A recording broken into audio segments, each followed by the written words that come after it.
Okay, alam nyo, isang food fest ang pinuntahan ng mga Good Morning Boss, ng Good Morning Boss crew. Kaya alamin natin kung saan to sa ETC segment. Isa sa pinakamaunlad na lungsod sa Pilipinas bukod pa sa pagiging sentro ng komersyo at pamahalaan ay ang Quezon City. At sa ika-75th anniversary nito, marami pang papatunayan ang lungsod, lalo na pagdating sa turismo. Kamakailan ay idinaos ng lungsod ang kanilang kauna-unahang Quezon City Maginhawa Food Festival.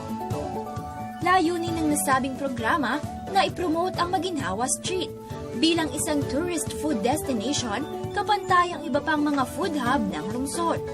Itong Maginhawa Street, no, which was just an ordinary street noong araw, although it's a long and big one, all of a sudden has been a center of mga food establishments. But this is just one of many streets that have been greatly transforming themselves. Mula sa pagiging simpleng street noon, ay naging isang well-known food destination na ang Maginhawa.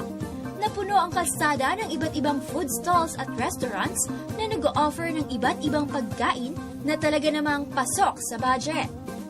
Parang ito yung alternative natin from Tomas Morato tsaka yung mga high-end na mga restaurant row. No? Ito yung bagong restaurant row kung saan yung mga nagsisimula pa lang ng mga restaurateur o yung mga entrepreneur natin na gusto magsimula magkaroon ng negosyo, mabigyan natin ng pagkakataon. Marami nang sikat dito ng mga restaurant and hopefully magsimula dito, magbigay sila ng franchise at dito na sila lumaki.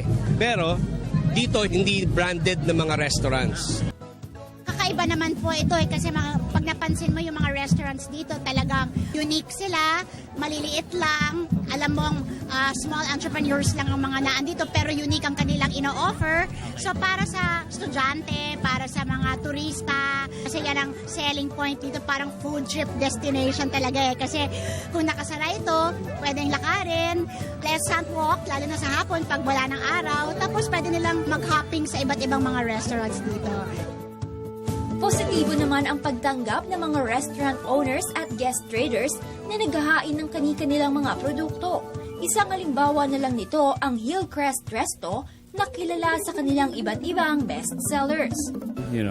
Contributing to the security of this area sa Maginhawa and Malingap, since narito kami sa Malingap Street, and also supporting them morally sa lahat ng mga ginagawa ng projects for this day. Para mga para alam mo yung mga maliliit na businesses lang siya ng mga family owned like ours. Tapos para pansinin ito ng City Hall at ilagay sa hilera ng 75th anniversary. Ang laking tulong sa amin lahat. At para napansin kami ng buong Quezon City at buong Metro Manila. Sa hinaharap ay nakikita na patuloy pang makikilala ang Maginhawa Street dahil taunan nang gagawin ng lungsod ang food festival sa buong 2.5 kilometers ng kalsada kasabay ng taunang selebrasyon ng kanilang pagkakatatag.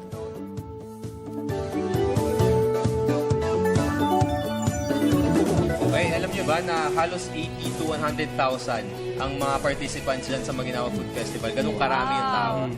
Inimbitahan mo ba kami na? Pag malaki rin Wala, natin lang ako yung galing din ako sa Mascara Festival sa Bacolod. Kamusta? Kamusta? Napakasaya. Ang dami-daming tao na nakiparty at nakigulo doon sa Bacolod. At talagang nakita yung culture talaga ng pagka-Pilipino natin. Dahil talagang mararamdaman mo na parang as one lahat. Maraming turistang Sama-sama. foreigner. Marami rin mga turista doon.